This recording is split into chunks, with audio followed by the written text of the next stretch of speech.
You know, the idea that he was involved with the 9/11 distribution of monies and some of the Agent Orange distribution, all these kinds of things start to make you wonder, you know, who and what this guy is and what his job is. I mean, we want to believe that it's going to be better than the Exxon Valdez disaster where everybody got an average of $15,000. We want to believe that he's going to do the right thing.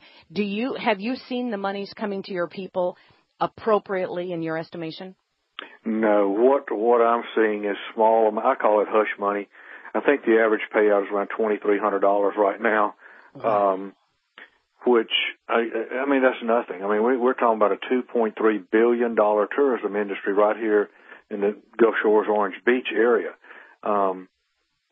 We've got large employers with 700 to 1,000 employees on the beach that have received nothing. And none of us are prepared to carry or have the cash to carry these businesses. See, we're all locally owned. We're home-owned, family-owned. I mean, even our biggest companies, these folks live right here in town. We don't have deep corporate pockets to carry us. Like you said, this last 5 years have been devastating, and it has essentially exhausted everybody's funds. So I just am so frustrated. I'll give you an example. We have a tremendous number of commission salespeople around here.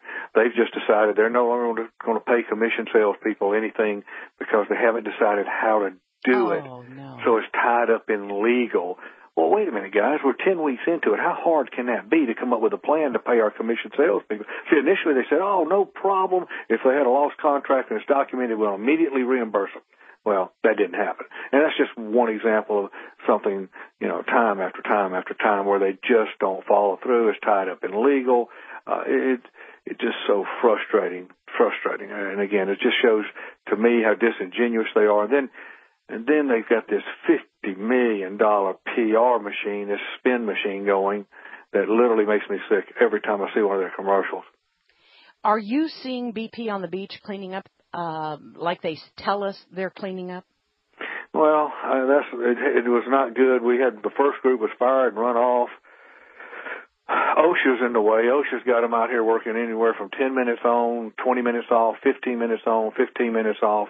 They literally work a half a day at the very most because they're afraid they might get hot. It's just safety rules and federal rules and regulations on the boats. It's just everything about the federal government is in the way, to be honest with you. It's just in the way. It doesn't allow us, you know, we're just like Bobby Jindal down there. You know, he just wants to build a berm. Build a berm to keep the oil out. Yes. And he can't get it. And it's the same thing here.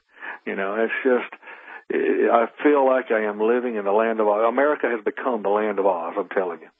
It is so frightening. It is as if you have gone into a nightmare, can't find the room to get out of it. And Bobby Jindal, bless his heart, has been stronger. You and he have been the strongest people from your perspective vantage points that I have seen. And I really am amazed that he has been as verbal and you as verbal as you have been. If you could say anything to them as to what's going on right now, I mean, you, of all people, responsible for your people, trying to do the right thing, must feel like there just is no answer right now. And what would you say to them if you could get them to listen and do what you think they need to do? I've come to the conclusion that it's an absolute waste of time to say anything to them because there's no interest in the human tragedy. I mean, it is strictly numbers. It is shareholder interest. It's dividend. It's almost like a science fiction movie to an extent where everything, again, is by the numbers. And that's what's so frightening and so disheartening about it is you can't really reason. You know, if me and you were across the table and we had a disagreement, we could probably reason through it because if we both had sincere desires to make it right, we'd figure out how to do it. I don't think they have the sincere desire to make it right. They have the sincere desire to deflect, delay, and confuse. And that's my belief. And I believe they will walk away in a heartbeat at the point in time that it suits them and their shareholders. And the only thing they're going to throw us is what offers them a PR advantage. So I don't know what to say to them. I've said everything I can say for 10 weeks, begging them to please help our people. And if rookie Alan Cruz committing suicide wasn't an eye-opener to just how stressed our people are, I don't know what else will open their eyes. But I don't believe they care. Really no, don't. and I think we'd have to agree with that. You know, when the information surfaced that Goldman Sachs had short-sold the stock on BP, that Tony Haywood had sold his stock just prior to this event occurring. People are starting to look at this and say, wait a minute, are we talking about intent here? Are we talking about something that's so much further down the road worse than we could ever imagine? And I know that it doesn't do any good to think about those things right now, but that may be reaching, we may be going toward the reason why they're not doing anything and taking care of the people. Are you getting any kind of response from people as far as illnesses, increased respiratory problems, that kind of thing?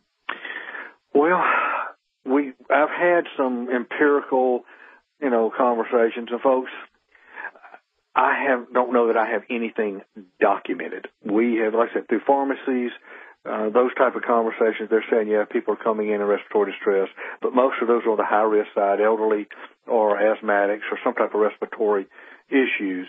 There's a gag order essentially with all of their employees.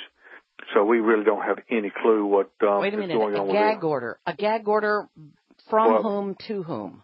Well, from what I understand, essentially the contracts, every employee of the BP contractors or BP are pretty much eliminated from speaking to the media or anyone about anything.